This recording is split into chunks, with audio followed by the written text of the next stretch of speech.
Hai, Assalamualaikum warahmatullahi wabarakatuh. Perkenalkan, nama saya Tira Divani Apriliawati dari kelas 12 BDP asal sekolah dari SMK Negeri 4 Padalarang. Di sini saya akan mempresentasikan materi administrasi bisnis retail, materi KD11, yaitu menerapkan prosedur administrasi bisnis retail. A. Pengertian bisnis retail. Apa itu bisnis retail? Bisnis retail adalah bisnis yang melibatkan penjualan barang atau jasa kepada konsumen dalam jumlah satuan atau eceran. Selanjutnya, apa itu administrasi bisnis retail? Administrasi bisnis retail adalah suatu kegiatan dari catat-mencatat dan pembukuan dalam usaha retail, supaya bisnis bisa dianalisis mengenai keuangan dan sebagai pertimbangan untuk pengambilan keputusan. Selanjutnya, unsur-unsur administrasi bisnis retail. Yang pertama ada kepegawaian, yang kedua keuangan, yang ketiga pembekalan, yang keempat pengorganisasian, yang kelima tata usaha, yang keenam perwakilan, yang ketujuh manajemen, dan yang terakhir adalah tata hubungan. Manfaat administrasi bisnis retail. Yang pertama, resiko kehilangan barang dapat diperkecil. Yang kedua, perusahaan dapat dengan mudah menghubungi pihak lain. Yang ketiga, perusahaan akan dapat dengan mudah mengikuti perkembangannya. Yang keempat, memudahkan penjual kepada konsumen. Dalam melakukan administrasi, setidaknya kita perlu melakukan kegiatan seperti berikut.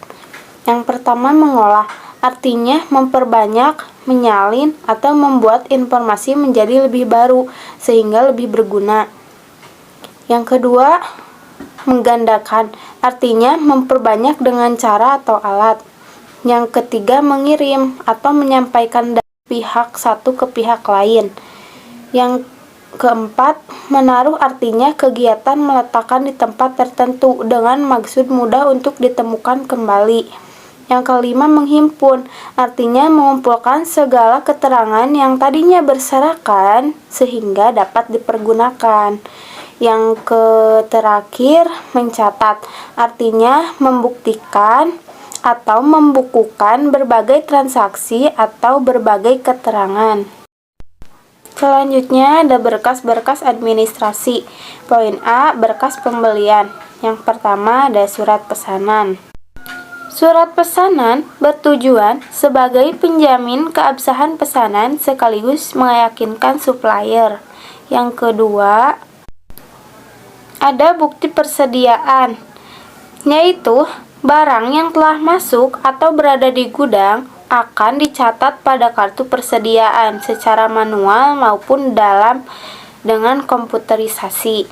Yang ketiga, ada bukti permintaan dari gudang. Poin B, berkas penjualan. Yang pertama ada kwitansi, yang kedua nota debit dan nota kredit, yang ketiga ada faktur atau invoice. Administrasi keuangan bisnis retail. Yang pertama, laporan keuangan sebagai wujud kinerja usaha retail, meliputi A. Neraca. Dalam neraca tercantum jumlah kekayaan, jumlah uang, dan modal sendiri bagi suatu usaha retail. Yang B, laporan laba rugi. Usaha retail bisa dikatakan laba jika pendapatan lebih besar dibanding beban, sedangkan usaha retail dikatakan rugi apabila pendapatan lebih kecil dari beban. Yang C, ada modal kerja.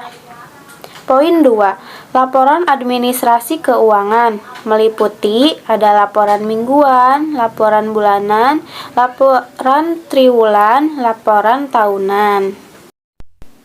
Terima kasih atas perhatian Anda. Mohon maaf bila ada kesalahan kata. Semoga materi yang saya bawakan bermanfaat untuk kalian semua. Wabillahi taufiq wal hidayah. Wassalamualaikum warahmatullahi wabarakatuh.